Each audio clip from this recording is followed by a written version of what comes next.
আজকে অনেকদিন পর পরিবারের সবাই মিলে আয়োজন করতে যাচ্ছি পিকনিকের। সেই সাথে আমিও ফিরে আসলাম অনেকদিন পর আপনাদের মাঝে। কতদিন হচ্ছে পেজে ভিডিও আপলোড দিচ্ছি না, নিজেরও জানা নেই। সেই কখন 25 সালে ভিডিও আপলোড চলতেছে, এখন 26 সাল। যাই হোক, ভিডিও শেষে আপনাদের জন্য একটা সুখবর আছে, তো একটু ধৈর্য ধরে ভিডিওটা শেষ পর্যন্ত উপভোগ করতে থাকুন। তো প্রতি বছরের লাস্টে কিন্তু আমাদের পরিবারের সবাই মিলে পিকনিকের আয়োজন করি, কিন্তু 25 সাল যে বছরে কিনা পিকনিকের আয়োজন করা হয়নি, কারণ আমাদের বয়সী কোনো কাজিন বাড়িতে নেই। একজন ঢাকা, একজন চট্টগ্রাম, আরেকজন কক্সবাজার, এক একজনের লাইফ নিয়ে ব্যস্ত, যেমন কিনা আমি। আর আমি না থাকলেও পিকনিকটা তেমন জমবে না। যাই হোক, কথা একটু বেশি বলে ফেললাম। তো আজকে আমাদের পিকনিকের আইটেম গুলো কি কি দেখা যায়। প্রথম হচ্ছে চনার ডাল, মুরগির মাংস, ডিম, আলুর ভর্তা, মরিচ ভর্তা। সবকিছু আপনাদের দেখাতে পারলাম না একটু ব্যস্ততার জন্য। আর আইটেমও কিন্তু তেমন বেশি না, কারণ হঠাৎ আজকে সকালে সব সিদ্ধান্ত। আজকে যেহেতু 12 ফেব্রুয়ারি, আজকে তো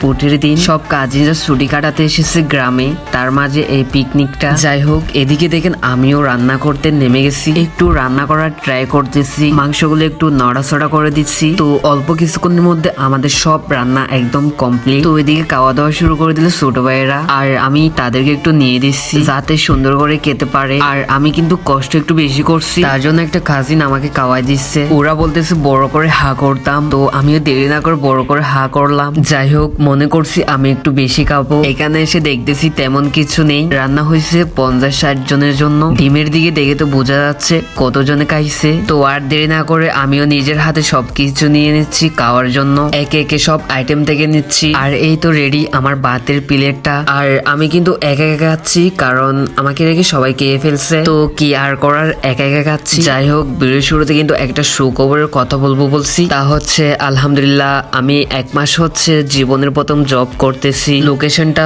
চট্টগ্রাম পার্ক ভিউ হসপিটাল। যাই হোক, অন্তত বেকার না। সবাই আলহামদুলিল্লাহ বলে কমেন্ট করবেন, বেশি কিছু চাই না, আমার জন্য একটু সবাই দোয়া করবেন যাতে যেখানে আছি সেখানে সুন্দর করে থাকতে পারি। তো আজকের ভিডিওটা এতটুকু পর্যন্ত, বিদায় নিছি আপনাদের মাঝ থেকে। সুযোগ সময় পেলে নতুন কোনো ভিডিওতে দেখা হচ্ছে খুব শীঘ্রই। ততক্ষণ পর্যন্ত ভালো থাকুন, সুস্থ থাকুন আমার ভালোবাসার মানুষরা। আল্লাহ হাফেজ। হইলা যাইবা বন্ধু তুমি, আমি ভাবি নাই মরার পরেও তোমায় আমি ভুলতে নাহি চাই। 2 দিনেরই এই দুনিয়ায় কত ভালোবাসা, আমার ভালোবাসার হাইরে নাই যে কোনো আশা।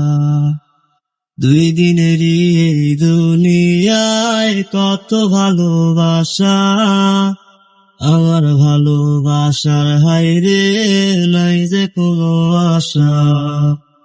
আমার ভালোবাসার হাইরে নাই যে কোনো আশা, আমার ভালোবাসার হাইরে নাই যে কোনো আশা, আমার ভালোবাসার হাইরে নাই যে কোনো আশা।